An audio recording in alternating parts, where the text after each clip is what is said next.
Hello friends, it's Becca from Becca Books and Bujo, and today I will be sharing with you all of the books I read in the month of January.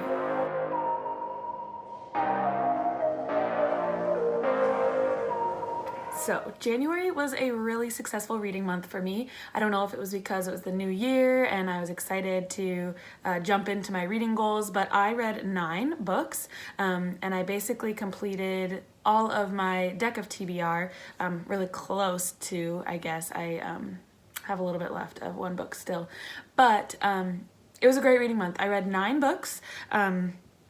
3 of them were 5 stars, and then the rest were mostly 4 stars or 3. I had nothing lower than a 3-star book, so that means I enjoyed all of the books that I read, liked them in some manner, and so I'm just going to go through all of the books I read and tell you a little bit about them and what star rating I gave each of them. So the first book I completed in January was In a Holidaze by Christina Lauren, and note that I said completed because I started this one in December to read it as a holiday book, but didn't quite get it finished, so I finished that on like the 2nd of January.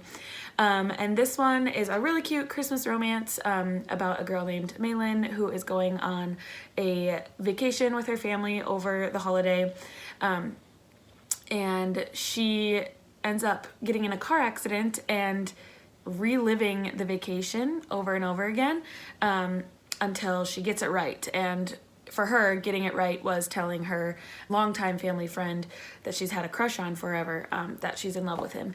And so the reliving of the vacation finally ends once she has fallen in love with her longtime love or longtime crush. And it was a sweet book. It wasn't like amazing perfection, but it was really good. I enjoyed listening to it on audio, and this one I gave 3 out of 5 stars. The second book I completed in January, again, note completed, was Harry Potter and the Goblet of Fire, or in French, Harry Potter et le Coupe de Feu. This one I read mostly in the year of 2021, as it was a goal of mine to read the 4th book of Harry Potter in French. However, I didn't get it finished until the beginning of 2022. So I'm not going to say much about Harry Potter. It's a great series. I love it. And it is a goal of mine in 2022 to read the 5th book in French, which is Harry Potter and the Order of the Phoenix, or Harry Potter et l'Ordre de Phoenix. So yeah, I completed that one in January and I gave it 5 out of 5 stars. Harry Potter is one of my favorite series of all time, and so obviously rated it highly. The next book I read in January was The Soulmate Equation by Christina Lauren. I'm really enjoying Christina Lauren books lately, as you may notice. So this one I had as a deck of TBR prompt, and it was to read any book, and I had just downloaded it on Scribd, and so I really wanted to get to it, and that's why I added it to my deck of TBR. In the Soulmate Equation, there is a company called Genetically that has learned how to match you with your soulmate based on your genetics. And this one gal, Jess, is pretty skeptical of it. However, she puts in her, I think it's a spit swab, because her friend pressures her into doing it, and she gets like a gold diamond match, like the highest match possible, matches 98% with the guy who created this system. And so she doesn't believe in it, but the Genetically wants to have her and Jess and the owner, his name is River, the company wants them to start fake dating so that they can use it as a publicity stunt, basically. And of course, they end up having real feelings for each other, just like any other fake dating situation ever. And it also turns out, though, that their match was a complete fake, but they still love each other. And so it was a really cute book. I gave this one 4 out of 5 stars. It was really enjoyable to listen to, and I just love a good romance. Doesn't everybody? And love a good fake dating trope. I have another one in January, as you will see. The next book I read in January was The Night Swim by Megan Golden. This was on my deck of TBR game for January, also as a friend pick, and it was a sister pick, but again, she's my friend. And this one is about a woman named Rachel who hosts a true crime podcast, and she is covering a trial in which a girl is raped, and she is telling that story on her podcast. But then also a crime from like 10 or 15 years ago, nope, 25 years ago, comes up in the same town, and she is looking back at that crime and trying to help the sister of the woman who was murdered back 25 years ago solve this murder. And these crimes are intertwined, and it's really interesting how they're intertwined. But I did listen to this one also and read along as I listened, and it was a really good audio experience because of the podcast aspect of it. So I'd recommend, if you want to read this one, to try picking it up on audio. This one, it was exciting and intriguing, but not like super amazing. And so again, I liked it, and I gave it 3 out of 5 stars. The next book I read in January was What's Mine and Yours by Naima Coster. In my deck of TBR game, this prompt was Book of the Month. I'm trying to get through all of my Book of the Month books. You can see them up there. I've got a lot of them that I have not read. But this one also covered the buzzword for January, which was who, what, where, when, why, or how, and so I used what. I realized that this could also cover February's, but anyway, not reading it in February. This one is a contemporary fiction about a couple of families, and we follow kind of their whole life story as families who have relationships with each other. We follow both in the past and present times, and it kind of jumps back and forth between the two. There is a woman, Lacey May, who raises 3 girls basically on her own as her husband has been put in jail, and we follow along how she raises her 3 girls as best as she can with the means necessary. And then we also follow another woman, Jade, who raises her son, G, again without a father figure because he was killed by a family friend of Jade's in a very violent way. But we watch as Jade and Lacey raise their children and how these children have relationships with each other without us really knowing it at first. But it's a very thought-provoking story in that there are a lot of big themes and important topics like marriage, divorce, miscarriage, interracial relationships, motherhood, fatherhood, sisterhood, mental health, and many, many more. And so it was nice that all of those things were covered. It just wasn't like the best book I've ever read, but I still gave it 4 out of 5 stars. I'm glad I picked this one up this month. The next book I read was The Hunting Party by Lucy Foley. This one, I am glad I picked it back up. I had gotten this in my either May or June deck of TBR back in 2021, and the saying is true that there's a time for every book, and sometimes you just can't read the book and you need to put it down, because I did enjoy this one. I would have DNF'd it back in May or June whenever I started it, but I'm glad I picked it back up to read it because it was a good murder mystery story. In this one, a group of friends goes on a New Year's Eve trip to a remote hunting land in Scotland, and one of them is found dead. You don't know who is dead until the very end of the book, and you don't know who kills them until the very end of the book. I found it very similar to Ruth Ware's One by One because there was a storm and they were stuck on this land, just like in One by One, they're stuck on this ski resort. And I did want to find out what happened, and so that always makes a good mystery when it's intriguing, but it just wasn't like the best one I've read. I feel like I've said that a lot in this video, but again, wasn't the best one I've read ever, and so I gave this one a 3 out of 5 stars. I do want to try more of Lucy Foley's. I've heard that the guest list is really good, and so that is hopefully one that I will get to sometime this year. Anyway, that is The Hunting Party by Lucy Foley.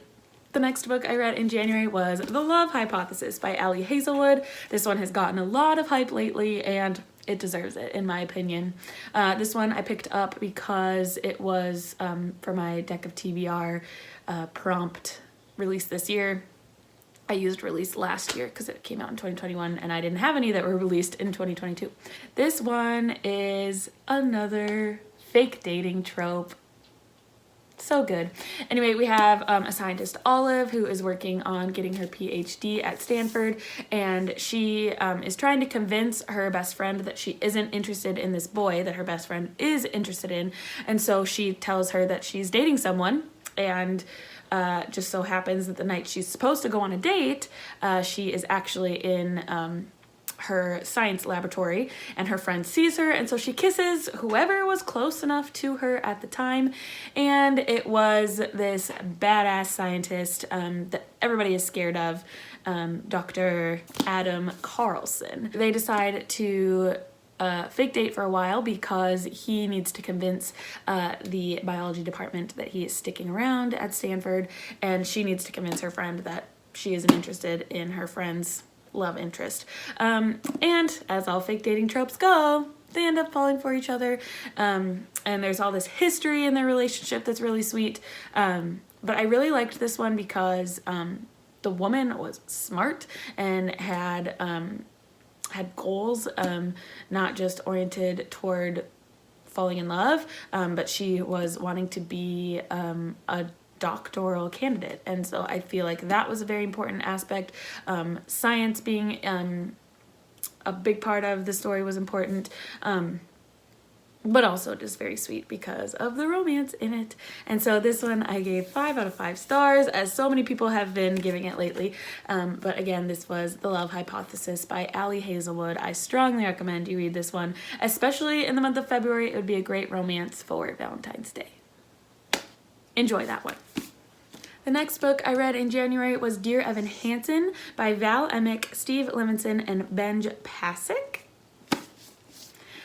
This one Willie gave to me at the end of December as a push present for giving birth to our daughter, and I have long wanted to see the musical, Dear Evan Hansen, but wanted to read the book first because I thought that the musical was based on the book, but I think it's the other way around, and let me know if that's right. But I think that they wrote this book after the musical had been around, and then they made a movie now after the book.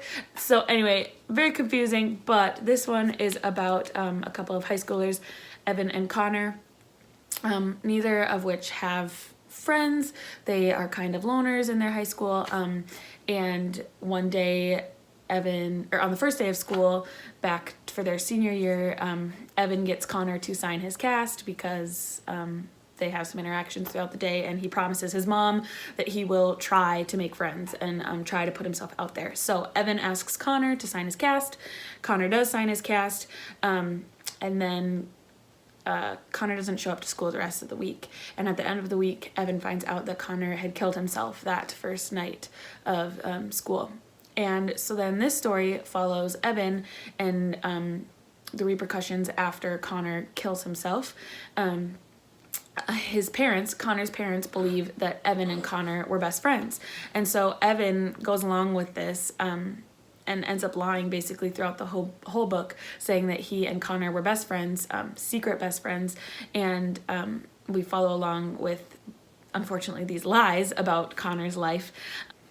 This one I think is a really important read for high schoolers, especially just who are going through mental health issues, and for them to know that they aren't alone if they're going through mental health issues. In this book, Evan and his friends start what they call the Connor Project, which is just a website where people can go to get help and resources if they are contemplating suicide or having suicidal thoughts. And so I think that that's really important for young adults to get that side, and then to know that they're not alone in that they can get help, but also other people are feeling the way that they are too.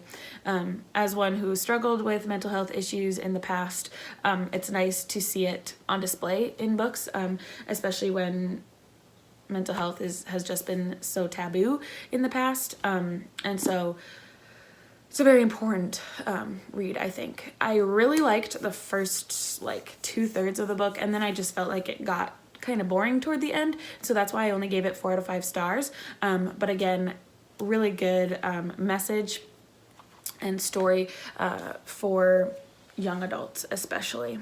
And the last book I read in January was The House in the Cerulean Sea by T.J. Klune, and this was probably the best book I read in January and will be one of the best books I read in 2022. I'd seen it on a lot of people's lists for last year because it came out last year, and they weren't wrong. It is a really good and sweet book. This one, we follow a caseworker named Linus Baker. He travels around to orphanages in the area, and orphanages for like special children, for magical children. And he is assigned to a top secret orphanage in the Cerulean Sea. I think it's the Marcellus orphanage, if I'm remembering correctly. But this one has like 6 children in it. There's Talia, who is a garden gnome. There's Fee, who is a sprite. There's Theodore, who is, I don't know, I picture him as some kind of dinosaur kind of guy, like a pterodactyl. There's Chauncey, who nobody really knows what he is. I picture him as like the slug in Monsters, Inc., that lady. Put picture. But that's how I pictured Chauncey. And then there's, am I forgetting? Oh, there's Sal, who turns into a dog. And then lastly, there's Lucy, or Lucifer, who is the son of the devil. And all of these children are watched over by Arthur Parnassus. And Linus has been assigned to do a study on this orphanage to see if it is holding up to standards and if it should remain open. And these are very weird children and have odd quirks, but we find that they are humans too. Well, maybe not humans, but they have human spirit, and they should be loved and cared for just as any other child should. And Linus ends up falling in love with the children and even a little bit of love with Arthur. And it's just a really great book about noticing the differences that people have amongst each other, but still realizing that they are loved and have value. There's some sweet quotes I got from this book, and I just wanted to share a couple with you. One is, sometimes things get chipped and broken, but there's still good in them. Another is, they're people, Linus, even if some of them look different. Another one is, a home isn't always the house we live in, it's also the people we surround ourselves with. And another one is, we are who we are because of what we choose to do with this life. So I just thought they were really cute life lessons sprinkled in this book, and I think it would be really good for any young adult. I think it is classified as young adult, maybe even middle grade, but it is just very sweet, and really loved all of the characters and the goofiness and quirkiness of everyone in there. And this one I gave 5 out of 5 stars. So those are the 9 books I read in January. Let me know down below what your favorite read was in the month of January. I would love to discuss with you there, and I will see you in the next one. Thank you so much for watching. Bye.